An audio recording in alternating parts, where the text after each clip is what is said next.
നമസ്കാരം. CBN വാർത്തകളിലേക്ക് സ്വാഗതം. ആദ്യം പ്രധാന വാർത്തകൾ. സംസ്ഥാനത്തിന്റെ ധനസ്ഥിതി വ്യക്തമാക്കുന്ന ധവളപത്രം പുറപ്പെടുവിച്ചു. ഇത് സംസ്ഥാനത്തിന്റെ സാമ്പത്തിക ആരോഗ്യം സംബന്ധിച്ച ഒരു സ്റ്റേറ്റസ് റിപ്പോർട്ടാണ്. ഇത് കേരളത്തിന്റെ ഭാവി കെട്ടിപ്പടുക്കുന്നതിന് വേണ്ടി ഏറ്റവും ചാലക്കുടി സെന്റ് ജെയിംസ് മെഡിക്കൽ അക്കാദമിയിൽ ബിരുദദാന ചടങ്ങ് സംഘടിപ്പിച്ചു.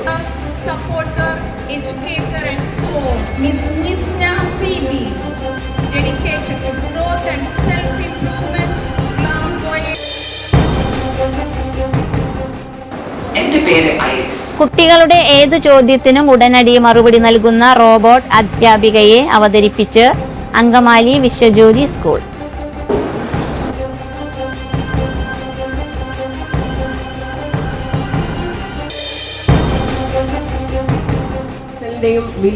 പെട്രോളിയം ഉൽപ്പന്നങ്ങളുടെ വില വർധനവിൽ പ്രതിഷേധിച്ച് CPM ഏരിയ കമ്മിറ്റികളുടെ നേതൃത്വത്തിൽ കേന്ദ്ര ഗവൺമെന്റ് സ്ഥാപനങ്ങളിലേക്ക് പ്രതിഷേധ മാർച്ചും ധർണയും സംഘടിപ്പിച്ചു.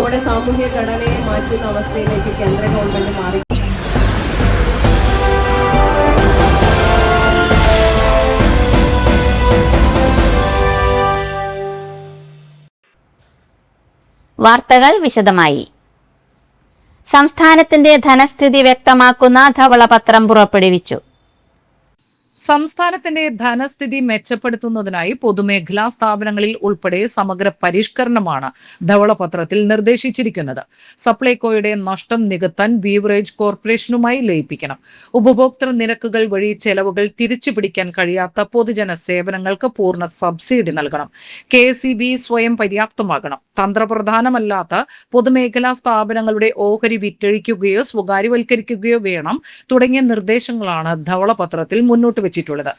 കിഫ്ബിയിൽ സമഗ്ര പരിഷ്കരണം വേണമെന്നും നിർദ്ദേശമുണ്ട്. രാജ്യത്ത് ഏറ്റവും കൂടുതൽ പൊതുമേഖലാ സ്ഥാപനങ്ങളുള്ളത് കേരളത്തിലാണ്. ആകെ സ്ഥാപനങ്ങളിൽ 132 എണ്ണം ഉൽപാദനം, വ്യാപാരം, അടിസ്ഥാന സൗകര്യ വികസനം തുടങ്ങിയ വിവിധ മേഖലകളിൽ സജീവമായി പ്രവർത്തിക്കുന്നുണ്ട്. ഇവയുടെ ഉടമസ്ഥതാ ഘടനയും വ്യത്യസ്തമാണ്. എന്നാൽ മൊത്തം നിക്ഷേപത്തിന്റെ 86% 5 സ്ഥാപനങ്ങളിലാണ് കേന്ദ്രീകരിച്ചിരിക്കുന്നത്. ഇവയിൽ ഭൂരിഭാഗവും നഷ്ടത്തിലാണ് പ്രവർത്തിക്കുന്നത്. സഞ്ചിത നഷ്ടം 2021-2022 31,571 കോടി രൂപയിൽ നിന്ന് 2024-2025 78,851 കോടി രൂപയായി വർദ്ധിച്ചു. 2024-2025 KSRTC, KSSPL, വാട്ടർ അതോറിറ്റി എന്നീ സ്ഥാപനങ്ങൾ ആകെ നഷ്ടത്തിന്റെ 72% കാരണമായി. ഈ പൊതുമേഖലാ സ്ഥാപനങ്ങളുടെ രൂപീകരണത്തിനായി സർക്കാർ വൻതോതിൽ നിക്ഷേപം നടത്തിയിട്ടുണ്ട്. എന്നാൽ നിരന്തരമായ നഷ്ടം ഈ സ്ഥാപനങ്ങളുടെ ആസ്തി മൂല്യം ഇല്ലാതാകാൻ കാരണമായി. ഇവയുടെ തുടർന്നുള്ള പ്രവർത്തനം ബജറ്റ് വിഹിതത്തെ ആശ്രയിച്ചാണ് നിലനിൽക്കുന്നത്. പൊതുമേഖലാ സ്ഥാപനങ്ങളുടെ പ്രവർത്തനം വരുത്തിവെക്കുന്ന സാമ്പത്തിക ആഘാതം വളരെ വലുതാണ്. അത് അവഗണിക്കാൻ കഴിയില്ല. ഈ സാഹചര്യത്തിൽ പൊതുജന സേവനങ്ങൾ സമൂഹത്തിലെ ദരിദ്ര വിഭാഗങ്ങൾക്ക് തുടർന്നും ലഭ്യവും താങ്ങാനാവുന്നതുമായിരിക്കണം. എന്നാൽ പ്രവർത്തനപരമായ കാര്യക്ഷമതയില്ലായ്മയോ ധന ദുർവിനിയോഗമോ മൂടിവെക്കാൻ സാമൂഹിക പ്രതിബദ്ധതയെ ഒരു ഒഴികഴിവായി ഉപയോഗിക്കരുത്. ഇതിനൊരു പരിഹാരം സബ്സിഡികൾ ഉൽപാദനാധിഷ്ഠിതമാക്കുന്നതിന് പകരം ഉപഭോഗാധിഷ്ഠിതമാക്കുക എന്നതാണ്. കൂടാതെ സർക്കാരിന്റെ വരുമാനം കൺസോളിഡേറ്റഡ് ഫണ്ടിലേക്ക് തന്നെ വരണമെന്ന പ്രധാന തത്വത്തിന്റെ ലംഘനം അനുവദിക്കാൻ കഴിയില്ല. KSEB വൈദ്യുതി നികുതി അടയ്ക്കാത്തത് ഇതിന് ഉദാഹരണമാണ്. പിണറായി സർക്കാർ അധികാരമൊഴിയുമ്പോൾ സംസ്ഥാന ഖജനാവിൽ ഉണ്ടായിരുന്നത് 5263.74 കോടി രൂപയാണെന്ന് വ്യക്തമാക്കിക്കൊണ്ടാണ് മുഖ്യമന്ത്രി VD സതീശൻ നിയമസഭയിൽ ധവളപത്രം അവതരിപ്പിച്ചത്. എന്നാൽ UDF സർക്കാർ അധികാരമേറ്റ ശേഷം മെയ് 16 വരെയുള്ള കണക്കുകൾ പ്രകാരം ഖജനാവിലെ നീക്കിയിരിപ്പ് 2211.93 കോടി രൂപയായി ചുരുങ്ങിയെന്നും ധവളപത്രം വ്യക്തമാക്കുന്നു. ഖജനാവിൽ പൂച്ച പെറ്റുകിടക്കുകയാണെന്ന മുഖ്യമന്ത്രിയുടെ മുൻ ആരോപണത്തെ തുടർന്ന് മുൻ ധനമന്ത്രി KN ബാലഗോപാൽ പുറത്തുവിട്ടതും പിന്നീട് വിവരാവകാശ നിയമപ്രകാരം ലഭ്യമായതുമായ കണക്കുകൾ പൂർണ്ണമായും ശരിവയ്ക്കുന്നതാണ്. ഏപ്രിലിൽ ഖജനാവിൽ ഉണ്ടായിരുന്നത് 5263.74 കോടി രൂപയാണെന്ന ഈ ഔദ്യോഗിക കണക്ക്. ഇവിടെ പലപ്പോഴും വെച്ചിട്ടുള്ള പല വൈറ്റ് പേപ്പറുകളും പൊളിറ്റിക്കൽ ഡോക്യുമെന്റാണ്. ഇത് it's not a political document. ഇത് സംസ്ഥാനത്തിന്റെ സാമ്പത്തിക ആരോഗ്യം സംബന്ധിച്ച ഒരു സ്റ്റേറ്റസ് റിപ്പോർട്ടാണ്. ഇത് കേരളത്തിന്റെ ഭാവി കെട്ടിപ്പടുക്കുന്നതിന് വേണ്ടി ഏറ്റവും പ്രയോജനം ചെയ്യാൻ പോകുന്ന അടിസ്ഥാന ഡോക്യുമെന്റാണ്. കെട്ടിപ്പൊക്കിയ മിഥ്യകളൊന്നും ശരിയല്ല എന്ന്. ഞാനിപ്പോൾ അതിനെക്കുറിച്ച് ഇതിന്റെ വിശദാംശങ്ങളിലേക്ക് പോകുന്നില്ല. ഇതെല്ലാം വായിച്ചു നോക്കിയിട്ട് എല്ലാവരും മനസ്സിലാക്കിയാൽ മതി. കെട്ടിപ്പൊക്കിയ മിഥ്യകൾ ഒരിക്കലും ഒരു സംസ്ഥാനത്തിന്റെ സമ്പദ് വ്യവസ്ഥയും ഒരു പ്ലാനും തയ്യാറാക്കുമ്പോൾ അതിന്റെ അടിസ്ഥാനപരമായ കാര്യങ്ങൾ പോലും ശ്രദ്ധിക്കാതെ സമ്പദ് വ്യവസ്ഥയുടെ അടിത്തറ കുഴിമാന്തുന്ന സംഭവങ്ങൾ ഇതെല്ലാം നമ്മൾ അറിയണ്ടേ? നമ്മൾ അറിയണമെങ്കിൽ വിദഗ്ധ ഉപദേശം വേണം. ആ വിദഗ്ധ ഉപദേശം ഈ സർക്കാർ ഇനിയുള്ള എല്ലാ കാര്യങ്ങളിലും നേടിക്കൊണ്ടായിരിക്കും മുന്നോട്ട് പോകുന്നത്. ആ വിദഗ്ധരുടെ സേവനവും അവരുടെ ഉപദേശവും ഈ വൈറ്റ് പേപ്പർ തയ്യാറാക്കുന്നതിന് സഹായകരമായിട്ടുണ്ട്. അവരോട് നന്ദി പറയാൻ കൂടി ഞാൻ അവസരം ഉപയോഗിക്കുന്നു. ചാലക്കുടി സെന്റ് ജെയിംസ് മെഡിക്കൽ അക്കാദമിയിൽ ബിരുദദാന ചടങ്ങ് സംഘടിപ്പിച്ചു. ഇരിങ്ങാലക്കുട രൂപത മെത്രാൻ പോളി കണ്ണൂക്കാടൻ ചടങ്ങ് ഉദ്ഘാടനം ചെയ്തു. ഇരിങ്ങാലക്കുട രൂപത vicar general monsignor Jose Maliyakkal അധ്യക്ഷനായി. Kerala nurses and midwives council registrar doctor PS Sona, pharmacy council of ഇന്ത്യയുടെ സെൻട്രൽ കൌൺസിൽ അംഗവും എഡ്യൂക്കേഷൻ റെഗുലേഷന്റെ കോ ചെയർമാനുമായ ഡോക്ടർ C ശരത് ചന്ദ്രൻ എന്നിവർ വിശിഷ്ടാതിഥികളായി പങ്കെടുത്തു. Saint James medical academy director reverend monsignor doctor Ando Alappadan, joint director reverend father Antony Mukkattukarakkaran, associate director reverend father Sojo Kannampuzha, saint James college of nursing principal doctor sister Jiji Mol Mathew, Saint James college of pharmaceutical science principal doctor K Krishnakumar, saint James college of nursing vice principal doctor Christy Antony, saint James college of nursing dean of academics doctor sister Prasada എന്നിവർ ചടങ്ങിന് നേതൃത്വം നൽകി. Professor Preetha Puthezhuth നന്ദി പ്രകാശിപ്പിച്ചു. Saint James college of nursing, saint James college of pharmaceutical science എന്നീ സ്ഥാപനങ്ങളിലെ ബിരുദാനന്തര വിദ്യാർത്ഥികൾക്ക് ചടങ്ങിൽ വെച്ച് സർട്ടിഫിക്കറ്റുകൾ വിതരണം ചെയ്തു. Confident and stylish, she stands as a pillar of courage, mentor, supporter, educator and so on. Miss Nisna CB, dedicated to growth and self-improvement, glam voyager and cosmetologist of the batch.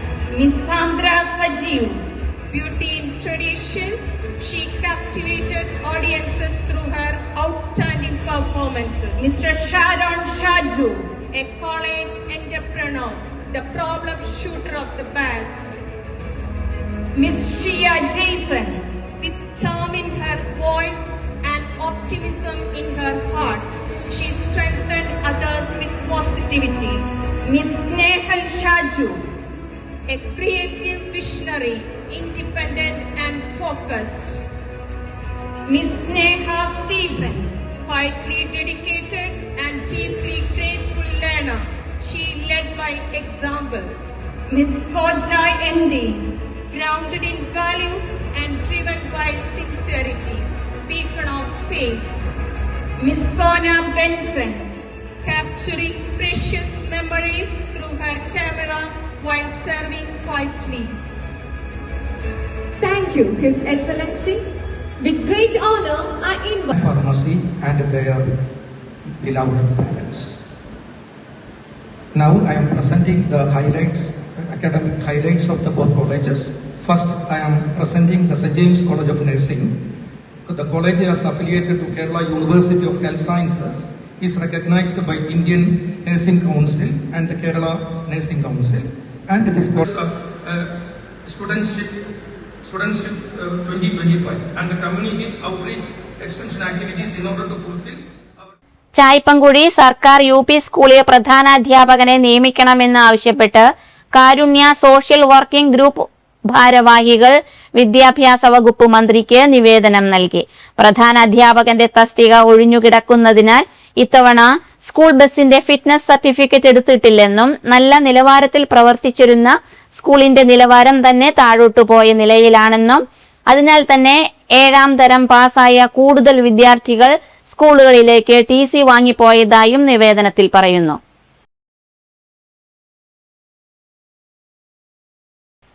കുട്ടികളുടെ ഏതു ചോദ്യത്തിനും ഉടനടി മറുപടി പറയുന്ന robot അധ്യാപികയെ അവതരിപ്പിച്ച് Angamaly Viswajyothi school.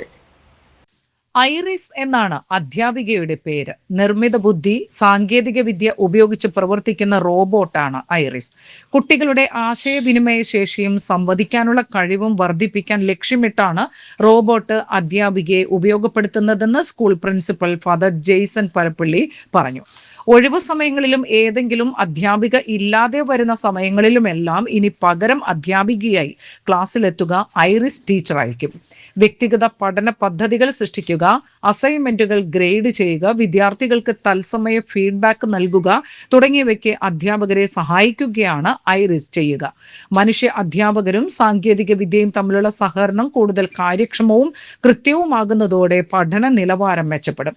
സാങ്കേതിക വിദ്യയുമായി ഇടപഴകാനും പഠിക്കാനും വിദ്യാർത്ഥികൾക്ക് കൂടുതൽ അവസരവും ലഭിക്കും. സ്റ്റാർട്ടപ്പ് മിഷന് കീഴിലുള്ള മേക്കേഴ്സ് ലാബാണ് ഐറിസ് ടീച്ചറെ നിർമ്മിച്ചത്. 4.5 ലക്ഷം രൂപയാണ് ഇതിന്റെ ചിലവ്. എന്റെ പേര് ഐറിസ്. ഞാൻ AI അധ്യാപക റോബോട്ടാണ്. വിദ്യാർത്ഥികൾക്ക് പഠനത്തിൽ സഹായിക്കാൻ ഞാൻ ഇവിടെ. നിങ്ങൾക്ക് എന്ത് സഹായം വേണ്ടതിന്?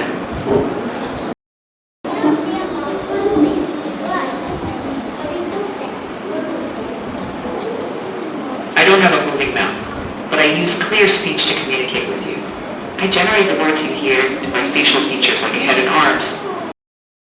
കുട്ടികളിൽ ഈ കാലങ്ങളിൽ വരുന്ന മാറ്റങ്ങൾക്കനുസരിച്ച് ടീച്ചിങ്ങിലും ഒത്തിരിയേറെ പ്രൊഫഷണലിസം കൊണ്ടുവരുന്ന ഒരു കാലഘട്ടമാണിത്. ഇവിടെ ഈ സമയത്ത് കുട്ടികൾക്ക് ആർട്ടിഫിഷ്യൽ ഇൻ്റലിജൻസിൻ്റെ സഹായത്തോടു കൂടി പ്രവർത്തിക്കുന്ന ഒരു റോബോട്ട് ഐറിസ് എന്ന് പറയുന്ന റോബോട്ടിനെ ഇൻട്രൊഡ്യൂസ് ചെയ്തിരിക്കുന്നത് പ്രധാനമായിട്ട് അതിൻ്റെ പിന്നിലുള്ള ഏക ലക്ഷ്യം എന്ന് പറയുക നമ്മുടെ കുട്ടികൾക്ക് ചോദ്യം ചോദിക്കാനും ആ ചോദ്യങ്ങളിൽ അവർക്ക് ധൈര്യത്തോടു കൂടി ഒരു ക്ലാസ് റൂമിൽ എഴുന്നേറ്റ് നിന്ന് ചോദ്യം ചോദിച്ച് അതിനുത്തരം കണ്ടെത്തുക, ആ ഒരു പ്രോസസ്സിനെ ഡെവലപ്പ് ചെയ്യുക എന്നാഗ്രഹിച്ചിട്ടാണ്. കാരണം നമ്മളുടെ കുട്ടികൾക്ക് പലപ്പോഴും ക്ലാസ്സുകളിൽ ടീച്ചേഴ്സിനോട് ചോദ്യം ചോദിക്കുന്നത് ഭയമുള്ളൊരു കാര്യമാണ്. അപ്പോൾ റോബോട്ട് ടീച്ചർ ക്ലാസ്സിൽ നിൽക്കുമ്പോൾ കുട്ടിക്ക് ഭയമോ ഒന്നും ആവശ്യമില്ല. കാരണം റോബോട്ടിനോട് ചോദ്യം ചോദിക്കുക എന്ന് പറയുന്ന ഒരു പ്രക്രിയ അത് ഡെവലപ്പ് ചെയ്ത് കൊണ്ടുവരുന്നതാണ് ഈ ഐറിസ് എന്ന് പറയുന്ന റോബോട്ട്. ഐറിസിൻ്റെ പ്രത്യേകത എന്ന് പറയുന്നത് ഏത് വിഷയത്തെക്കുറിച്ച് ചോദ്യം ചോദിച്ചാലും അതിന് ഉത്തരം കൊടുക്കാൻ ഐറിസിന് സാധിക്കും. AI കണക്റ്റഡ് ആയിട്ട് വരുന്ന ഒരു റോബോട്ടാണ് ഇത്. മേക്കർ ലാബാണ് ഇത് വിഭാവനം ചെയ്തിരിക്കുന്നത്. പ്രധാനമായിട്ടും കേരളത്തിൽ ആർട്ടിഫിഷ്യൽ ഇൻ്റലിജൻസ് പ്രത്യേകിച്ച് എഡ്യൂക്കേഷൻ മേഖലയിലേക്ക് കൊണ്ടുവരണം എന്നാഗ്രഹിച്ച് അതിൻ്റെ പിന്നിൽ പ്രവർത്തിച്ചിട്ടുള്ളതാണ് മേക്കേഴ്സ് ലാബ്. അവർ ഐറിസ് എന്ന് പറയുന്ന റോബോട്ടിനെ അതിനുവേണ്ടി വിഭാവനം ചെയ്ത് ഡെവലപ്പ് ചെയ്ത് കൊണ്ടുവന്നു. ഇപ്പോൾ നമ്മുടെ സ്കൂളുകളിലേക്ക് ഈ ഐറിസ് റോബോട്ടിനെ കൊണ്ടുവന്നിരിക്കുകയാണ്. കഴിഞ്ഞ ദിവസങ്ങളിൽ കുട്ടികൾ വളരെ ഇൻട്രസ്റ്റിങ്ങോടുകൂടി തന്നെ ഈ റോബോട്ടുമായിട്ട് സംസാരിക്കുകയും റോബോട്ടിൻ്റെ ഉത്തരങ്ങളിൽ അവർ തൃപ്തരാവുകയും ചെയ്യുന്നതായിട്ട് കണ്ടു. പെട്രോളിയം ഉൽപ്പന്നങ്ങളുടെ വിലവർധനവിൽ പ്രതിഷേധിച്ച് CPM ചാലക്കുടി ഏരിയ കമ്മിറ്റിയുടെ നേതൃത്വത്തിൽ ചാലക്കുടി ഹെഡ് പോസ്റ്റ് ഓഫീസിലേക്ക് പ്രതിഷേധ മാർച്ചും ധർണയും സംഘടിപ്പിച്ചു. DYFI കേന്ദ്ര കമ്മിറ്റി അംഗം ഗ്രീഷ്മ അജയ് ഘോഷ് ഉദ്ഘാടനം ചെയ്തു. KP തോമസ് അധ്യക്ഷനായി. Area secretary KS Ashokan, Mahila association secretary CG Sini teacher, CITU area secretary EA Jayathilakan എന്നിവർ പ്രസംഗിച്ചു. വില വർദ്ധിച്ചുകൊണ്ടിരിക്കുകയാണ്. അതും എല്ലാ ദിവസവും 6 മണി എന്ന് പറയുന്ന സമയമാകുമ്പോഴേക്കും ഇത്തരം രീതിയിൽ വില വ്യത്യാസം വരുത്തുന്ന രീതിയിലേക്ക് നമ്മുടെ സാമൂഹ്യ ഘടനയെ മാറ്റുന്ന അവസ്ഥയിലേക്ക് കേന്ദ്ര ഗവൺമെന്റ് മാറിക്കഴിഞ്ഞിരിക്കുകയാണ്. എനിക്കത് കാണാതെ പറയാൻ വേണ്ടി കഴിയില്ല, അതുകൊണ്ടാണ് ഞാൻ പറഞ്ഞത്. ഇപ്പോ വാണിജ്യാവശ്യത്തിനുള്ള സിലിണ്ടറിന്റെ വില 1691.50 പൈസയായിരുന്നു ജനുവരി മാസത്തിലുണ്ടായിരുന്നത്. ഇപ്പൊ ഏതാണ്ട് 5 മാസങ്ങൾക്ക് ഇപ്പുറം 3163.50 പൈസ. അതായത് ഇരട്ടിയിലധികം വരുന്ന വിലവർധനവാണ് ഇപ്പോൾ വാണിജ്യ ആവശ്യത്തിനുള്ള സിലിണ്ടറിൽ മാത്രം ഇവിടെ വർദ്ധിച്ചിട്ടുള്ളത്. പെട്രോളിന് മാത്രം ഏതാണ്ട് 10 രൂപയോളം വരുന്ന വർധനവ് വരുത്തി. ഇപ്പൊ വരുമ്പോ പെട്രോൾ അടിച്ചപ്പോ 114.43 പൈസയാണ് പെട്രോളിന് മാത്രം വന്നിട്ടുള്ളത്. ഡീസലിന് ഏതാണ്ട് 103 രൂപയിലധികമായിട്ട് വർദ്ധിച്ചിരിക്കുന്നു. വീട്ടാവശ്യത്തിനുള്ള ഗ്യാസ് സിലിണ്ടറിന് 993 രൂപയും അതുപോലെ പ്രാദേശിക അടിസ്ഥാനത്തിൽ ഏതാണ്ട് 1000മോ അതിന് അപ്പുറമോ മാറുന്ന സ്ഥിതിയിലേക്ക് നമ്മുടെ രാജ്യത്തിന്റെ അവസ്ഥ മാറ്റിക്കഴിഞ്ഞിരിക്കുകയാണ്. എവിടെയാണ് കേന്ദ്ര സർക്കാരിന് പാളിപ്പോയിട്ടുള്ളത്?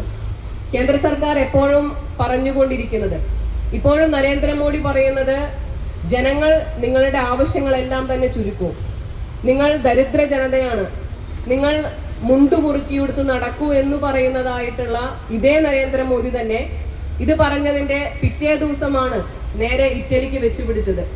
അവിടെ ചെന്ന് ഇറ്റലിയുടെ പ്രധാനമന്ത്രി മെലോണിയെ കണ്ട് കെട്ടിപ്പിടിച്ച് മെലഡി മിഠായി കൈമാറിക്കൊണ്ട് ഒരു പൂർണ്ണമായിട്ടുള്ള വിദേശ സഞ്ചാരവും കറക്കവും കഴിഞ്ഞു വന്നിട്ടുള്ള പ്രധാനമന്ത്രിയാണ് ഈ രാജ്യത്തെ സാധാരണക്കാരായിട്ടുള്ള ജനങ്ങളോട് ഇന്ധന വിലവർദ്ധനവിന്റെ പശ്ചാത്തലത്തിൽ നിങ്ങൾ മുണ്ടുമുറുക്കിയെടുത്ത് ജീവിച്ചുകൊള്ളൂ എന്ന് പറയുന്നതായിട്ടുള്ള സ്ഥിതി. അദ്ദേഹം പറയുന്ന വാക്കിതാണ്, നിങ്ങൾ ത്യാഗസന്നദ്ധരായി ജീവിക്കാൻ വേണ്ടി ഒരുങ്ങിക്കൊള്ളൂ. ഈ രാജ്യത്ത് ആവശ്യത്തിന് വിഭവങ്ങളില്ല. ഈ രാജ്യത്ത് വിഭവങ്ങളില്ലാത്തതാണോ പ്രശ്നം? വിഭവങ്ങളില്ലാത്തതല്ലോ ഈ രാജ്യത്തിന്റെ പ്രശ്നം എന്ന് പറയുന്നത്. കാരണം ഈ ലോകത്തെ തന്നെ ഏറ്റവും അധികം ധാതു ലവണങ്ങളും അതുപോലെ തന്നെ ഇരുമ്പയിരുകളും ബോക്സൈറ്റും മറ്റ് തരത്തിലുള്ള നിക്ഷേപങ്ങളും അതുപോലെ മലകൾ, കുന്നുകൾ, എല്ലാ തരത്തിലുള്ള പ്രകൃതി വിഭവങ്ങളും മനുഷ്യ വിഭവശേഷിയും ഏറ്റവും അധികമുള്ള ഒരു രാജ്യം എന്ന് പറയുന്നത് ഇന്ത്യയാണ്. സെക്രട്ടറി ആയിട്ടുള്ള സഖാവ് അശോകേട്ടൻ, ഇന്ധന വിലവർദ്ധനവാണ് ഈ രാജ്യത്ത് ഇപ്പോൾ നരേന്ദ്രമോദിയുടെ ഗവൺമെന്റ് നടപ്പിലാക്കിക്കൊണ്ടിരിക്കുന്നത്. എല്ലാ സമയത്തെയും പോലെ ഇലക്ഷൻ വരുന്ന കാലഘട്ടത്തിലെല്ലാം തന്നെ ഇന്ധന വിലവർദ്ധനവ് പിടിച്ചു വെക്കുകയും അതിനുശേഷം കുത്തനെ ചുമത്തുകയും ചെയ്യുന്നതായിട്ടുള്ള അതേ നയം 5 സംസ്ഥാനങ്ങളിലെ ഇലക്ഷൻ റിസൾട്ട് വന്നതിന് തൊട്ട് പിറ്റേ ദിവസം തന്നെ കേന്ദ്ര ഗവൺമെന്റ് നടപ്പിലാക്കി കഴിഞ്ഞിരിക്കുകയാണ്.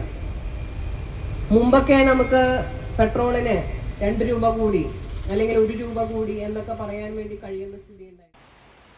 കൊടകര സരസ്വതി വിദ്യാനികേതൻ സെൻട്രൽ സ്കൂളിൽ പുതിയ അധ്യയന വർഷത്തെ വരവേറ്റ് നടന്ന പ്രവേശനോത്സവം പ്രൗഢഗംഭീരമായി. മാനേജർ TK സതീഷ് ദീപപ്രജ്വലനം നിർവഹിച്ചു. കൊടകര വിവേകാനന്ദ ട്രസ്റ്റ് ചെയർമാൻ സേതു മാധവൻ അധ്യക്ഷത വഹിച്ച ചടങ്ങിൽ ഭാരതീയ വിദ്യാനികേതൻ കൊടകര സംയോജക് P Deepak, Kodakara SI PS Sudheesh, principal Roshan P Nair തുടങ്ങിയവർ പ്രസംഗിച്ചു. വിപുലമായ പരിപാടികളോടൊപ്പം സമ്മാനങ്ങൾ നൽകി വിദ്യാർത്ഥികളെ സ്വീകരിച്ചു.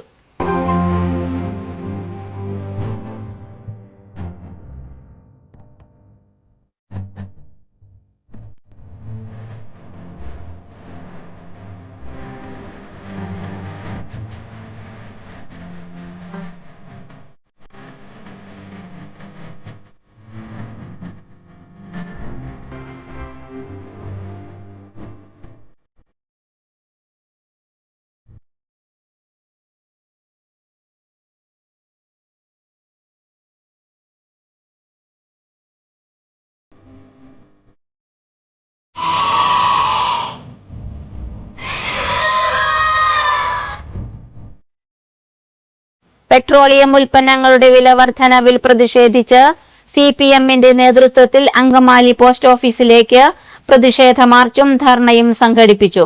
പഴയ മാർക്കറ്റ് റോഡിൽ നിന്നും ആരംഭിച്ച പ്രകടനം പോസ്റ്റ് ഓഫീസിനു മുന്നിൽ പോലീസ് തടഞ്ഞു. തുടർന്ന് നടന്ന ധർണാ സമരം CPM ജില്ലാ സെക്രട്ടറി അംഗം KN ഉണ്ണികൃഷ്ണൻ ഉദ്ഘാടനം ചെയ്തു. ജില്ലാ കമ്മിറ്റി അംഗം CK സലിംകുമാർ അധ്യക്ഷത വഹിച്ചു. ജില്ലാ കമ്മിറ്റി അംഗങ്ങളായ advocate KK Shibu, advocate K Thulasi, area secretary KP Rajeesh, local secretary Sajeev Varghese തുടങ്ങിയവർ സംസാരിച്ചു. പ്രകടനത്തിന് G മോൻ Kurian, MT Varghese, PV Tomy, KP Binoy എന്നിവർ നേതൃത്വം നൽകി.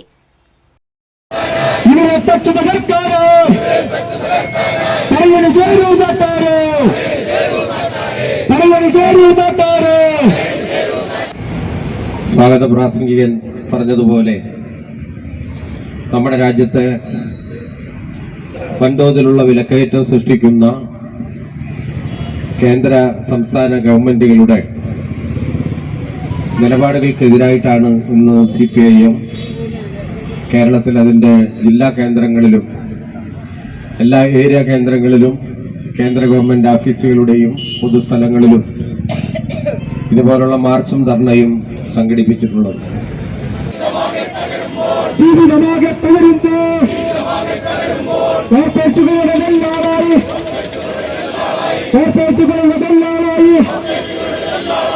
കഴിയാത്ത വലിയ പ്രതിസന്ധി സൃഷ്ടിച്ചുകൊണ്ടിരിക്കുകയാണ്. അങ്ങനെ നമ്മുടെ നാട്ടിൽ തൊഴിൽ നഷ്ടപ്പെടുന്നു. സാധാരണക്കാർക്ക് വിലക്കയറ്റത്തിന്റെ ഭാഗമായി ജീവിക്കാൻ കഴിയാത്ത സാഹചര്യം രൂപപ്പെട്ടു വരുന്നു. ഈ സംരക്ഷകരായി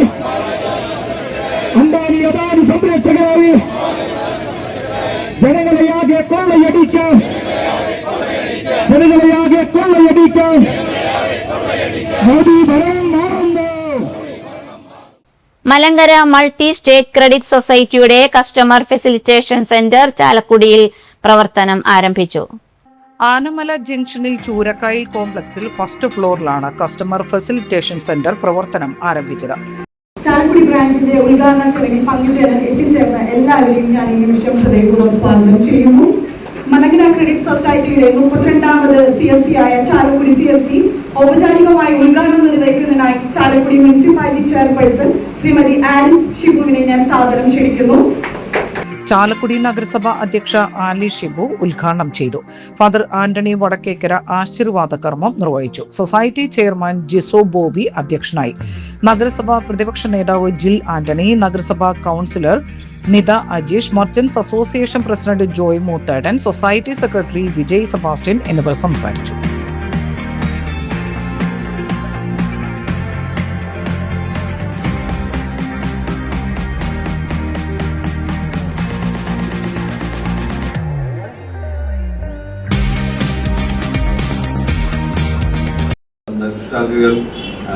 ശ്രീമതി ആലി ഷിബു, നമ്മുടെ ആന്റണി അച്ഛൻ,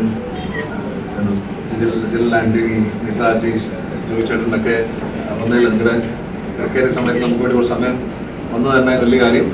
നിങ്ങളെല്ലാവരും പറഞ്ഞപ്പോൾ വീണ്ടും വളരെ നമ്മളെ മോട്ടിവേറ്റ് ചെയ്തിട്ടുണ്ടായി. നമ്മുടെ അത്യാവശ്യം സിസ്റ്റം ആയിട്ട് 2 ദിവസമായിട്ട് അതിന് പുറകെ നിൽക്കേണ്ട നമ്മുടെ കുറേയധികം ടീം മെമ്പേഴ്സ് എല്ലാം ആ സ്പിരിറ്റ് നിങ്ങൾ അപ്രീഷിയേറ്റ് ചെയ്ത് നമുക്ക് വലിയൊരു മോട്ടിവേഷനാണ്. അപ്പോൾ ആ മോട്ടിവേഷൻ നമ്മുടെ മലങ്കര ടീം അതേപടി ആ സ്പിരിറ്റ് കണ്ടിന്യൂ ചെയ്യും. ചാലക്കുടി ആൾക്കാർക്കുള്ള സേവനം സർവീസ് നമ്മൾ വളരെ ഭംഗിയായിട്ട് തന്നെ ചെയ്യും.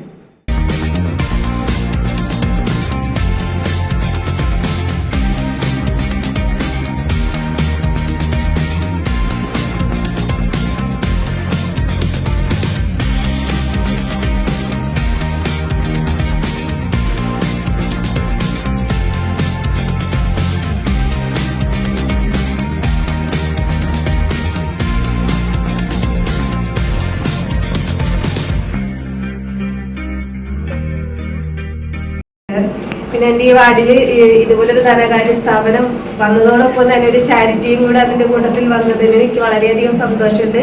അതുകൊണ്ട് ഈ ഒരു സ്ഥാപനത്തിന് എല്ലാവിധ ആശംസകളും അഭിനന്ദനങ്ങളും അനുഗ്രഹങ്ങളും ഉണ്ടാവട്ടെ എന്ന് പ്രാർത്ഥിച്ചുകൊണ്ട്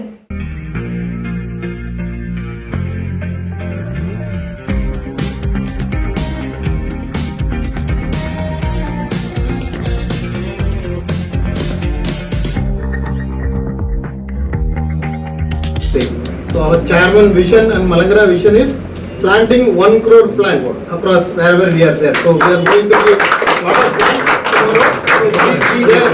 Please join with us for this.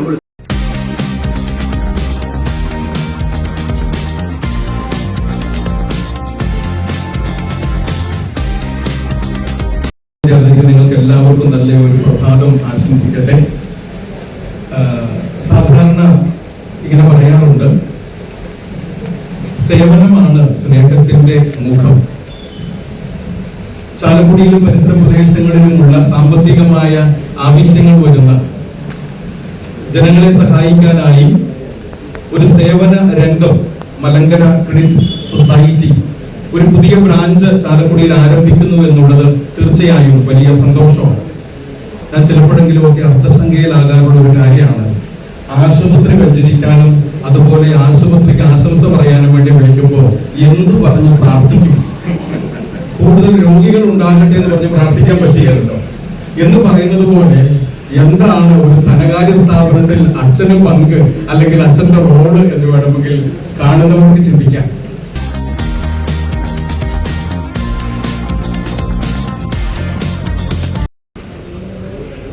ഈ ഒരു ചടങ്ങ് ഉദ്ഘാടനം ചെയ്യുന്ന ഈ ദിവസത്തിന് മുമ്പ് ഇവിടുത്തെ 2 സ്റ്റാഫിനെ കാണാൻ വരികയും അതിൽ വളരെ അച്ചടക്കത്തോടുകൂടി ഒരാഴ്ചക്കാലം ഇതിന്റെ പ്രവർത്തനങ്ങളും അതുപോലെ തന്നെ ഓരോ സമയവും കൃത്യനിഷ്ഠയോട് കൂടിയിട്ടാണ്. ഇന്ന് വരെ ഇങ്ങനെ വിളിക്കാൻ വന്ന ഒരാളെയും ഞാൻ അങ്ങനെ കണ്ടിട്ടില്ല.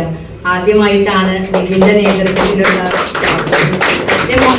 നിധി ഈ സമയം കൂടെ വരുന്ന സമയം വരെ അതൊരു കൃത്യത സമയം, നമ്മളുടെ ഒരു സമയം അതല്ലെങ്കിൽ 1-ാം തീയതി ഈ പരിപാടി വെക്കുന്ന നമുക്ക് സ്കൂൾ തുറക്കുന്നു, എല്ലാവർക്കും ബുദ്ധിമുട്ടുണ്ടാകുന്നു എന്ന് മനസ്സിലാക്കിക്കൊണ്ട് ഞങ്ങളുടെയൊക്കെ ഒരു സമയം നോക്കിയിട്ട് തന്നെ എന്ന് വച്ചതിൽ അത് ഈ ഒരു സ്ഥാപനത്തിന്റെ അടുക്കും ചിട്ടയും തന്നെയാണ് ഞാനത് കണ്ടത്.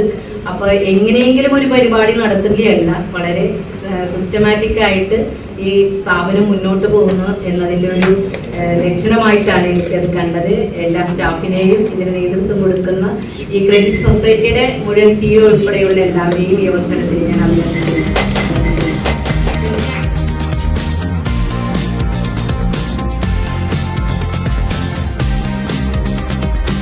എന്ന് പറയുന്നത് വളപ്പൂർവ്വമാണ്.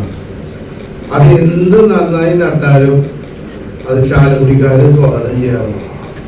അതിൻ്റെ ഒരു മാനാണ് ഇവിടെ 10 മിനിറ്റ് മുന്നേ ചെയർമാനായിട്ട് ബന്ധപ്പെട്ടപ്പോൾ ഒരുപാട് കാര്യങ്ങൾ പറഞ്ഞപ്പോൾ ഇനി എനിക്ക് അതിൽ നിന്ന് കിട്ടിയ ഒരു കാര്യം, അതിന് കിട്ടിയ ഒരു കണ്ടന്റ്, ഇതിന്റെ വളർച്ചയോടൊപ്പം തന്നെ ഇതിന്റെ ഒരു ദശാംശം പാവപ്പെട്ടവർക്ക് കൊടുക്കുന്നു എന്നുള്ളതാണ്.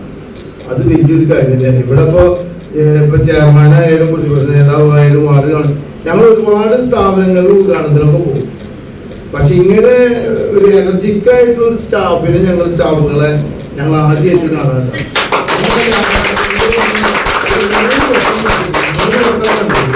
സത്യത്തിൽ പറയുന്നത് എന്നെ വിളിച്ചേൽപ്പിച്ചത് അത് ഞാൻ വേറൊന്നുകൊണ്ട് പറഞ്ഞല്ല. അപ്പൊ അവര് വരുന്നതായിരിക്കും നമുക്ക് എവിടെ പോയിപ്പോ സത്യത്തിൽ പറഞ്ഞ 10 മണിക്ക് കുറ്റിച്ചറ മീറ്റിംഗ് ഉണ്ട്. അപ്പൊ അവര് വിളിച്ചോണ്ടിരിക്കുന്നത് എന്നിട്ട് പോലും ഞാനിവിടെ വരാനുള്ള കാര്യം ഇവരുടെ വിളിയാണ്. ഇത് തന്നെ അവരുടെ ചാലക്കുടി എന്ന് പറയുന്നത് നാനാജാതി മതസ്ഥർ ഒത്തുകൂടുന്ന ഒരു സ്ഥലമാണ്.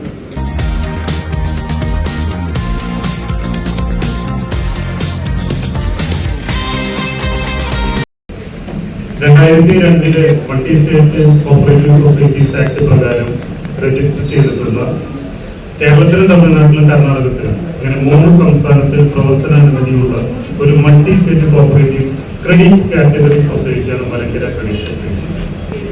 പല കാറ്റഗറികളുണ്ട്. ക്രെഡിറ്റ് കാറ്റഗറി എന്ന് വെച്ചാൽ ഡെപ്പോസിറ്റ് വാങ്ങാനും മെമ്പർമാരിൽ നിന്ന് ഡെപ്പോസിറ്റ് വാങ്ങാനും മെമ്പർമാർക്ക് ലോൺ കൊടുക്കാനും ലൈസൻസ് ലഭിച്ചിട്ടുള്ള സ്ഥാപനമാണ് multi state cooperative credit society.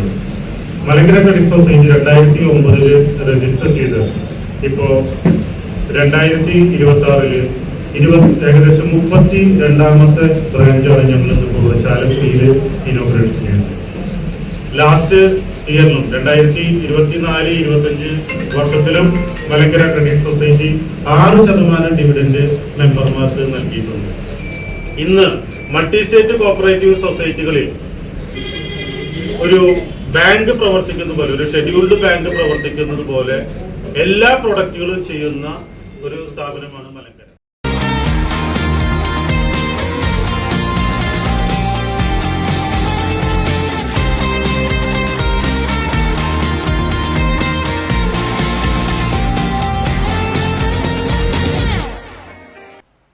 സംസ്ഥാനത്ത് 2 ദിവസം മാറ്റമില്ലാതെ തുടർന്ന സ്വർണ്ണവിലയിൽ നേരിയ ഇടിവ്.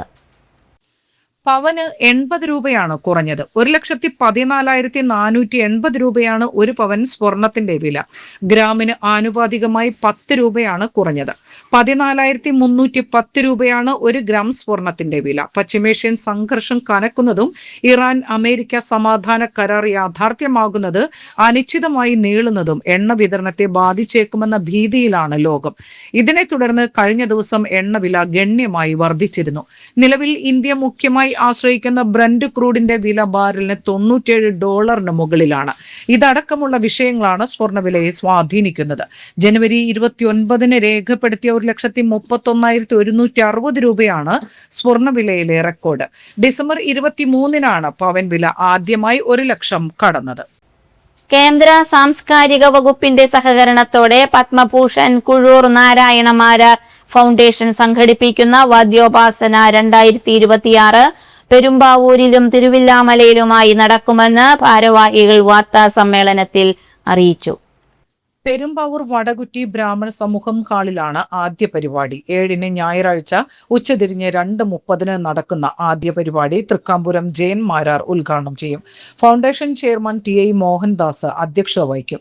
3:30 കൊട്ടിപ്പാടി സേവയിലെ പരമ്പരാഗത ശൈലി എന്ന വിഷയത്തിൽ പ്രഭാഷണങ്ങൾ നടക്കും. തുടർന്ന് 6 മണിക്ക് കൊട്ടിപ്പാടി സേവയിൽ സാമ്പ്രദായിക രീതിയിലുള്ള അവതരണങ്ങൾ നടക്കും. ജൂൺ 21 ഞായറാഴ്ച ഉച്ചതിരിഞ്ഞ് 2:30 തിരുവിലാമലയിലെ വെങ്കിച്ചൻ സ്വാമി പഠന കേന്ദ്രത്തിൽ 2ാം ദിവസത്തെ പരിപാടി പഞ്ചായത്ത് പ്രസിഡന്റ് കൃഷ്ണപ്രസാദ് ഉദ്ഘാടനം ചെയ്യും. Foundation general secretary MNS Nair അധ്യക്ഷത വഹിക്കും. വൈകിട്ട് 4 മണിക്ക് വിവിധ പ്രഭാഷണങ്ങൾ നടക്കും. 6 മുതൽ സാമ്പ്രദായിക രീതിയിലുള്ള കൊട്ടിപ്പാടി സേവയിലെ അവതരണങ്ങൾ നടക്കും. വാർത്താ സമ്മേളനത്തിൽ foundation chairman TI Mohandas, foundation general secretary MNS Nair, K Narayanankutty, Annamanada Muraleedharan Marar എന്നിവർ പങ്കെടുത്തു. വൈകിട്ട് 6 മണിക്ക് കൊട്ടിപ്പാടി സേവാ സമ്പ്രദായ രീതി നിലവിൽ നടക്കുന്ന രീതിയിലുള്ളത്. അതിന് അവതാരകൻ ഊരവന രാജേന്ദ്രമാരാർ, ചോറ്റാനിക്കര സുഭാഷ് നാരായണമാരാർ, കാവിൽ ഉണ്ണികൃഷ്ണ വാര്യർ, അമ്പലപ്പുഴ വിജയകുമാർ, ബിലഹരി S മാരാർ, കുമാരിമാർ ദുർഗ രാജേന്ദ്രൻ, ഭദ്ര രാജേന്ദ്രൻ. അത് നിലവിലുള്ള രീതിയെ സംബന്ധിച്ചുള്ള പ്രഭാഷണമാണ് അവരുടെ വിഷയം. കൊട്ടിപ്പാടി സേവയിലെ സാമ്പ്രദായിക ശുചി.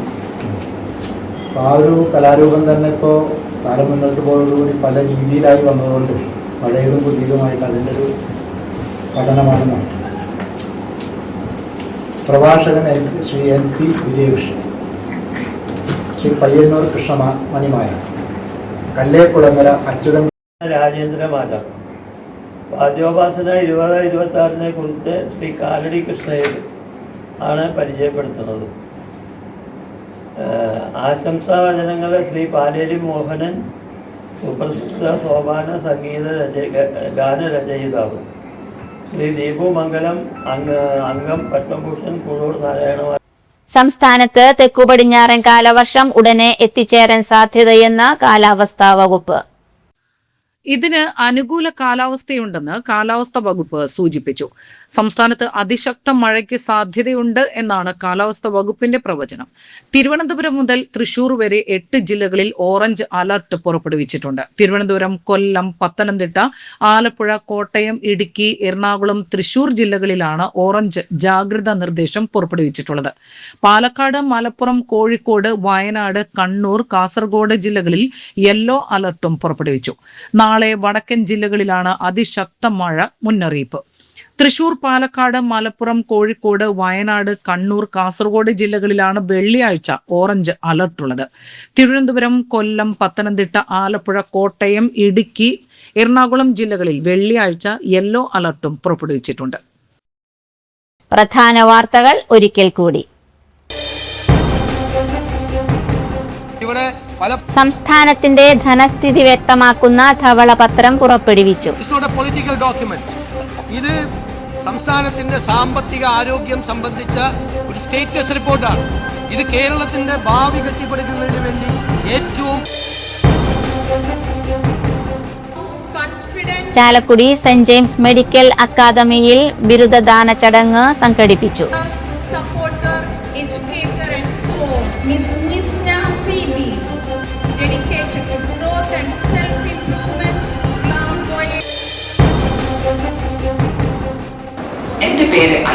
കുട്ടികളുടെ ഏതു ചോദ്യത്തിനും ഉടനടി മറുപടി നൽകുന്ന റോബോട്ട് അധ്യാപികയെ അവതരിപ്പിച്ച് അങ്കമാലി വിശ്വജ്യോതി സ്കൂൾ.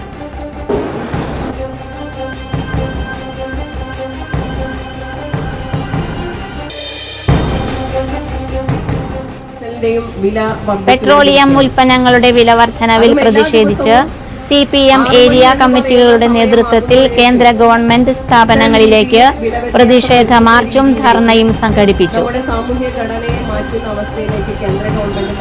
ഇതോടെ ഈ വാർത്താ ബുള്ളറ്റിൻ സമാപിച്ചു. നമസ്കാരം.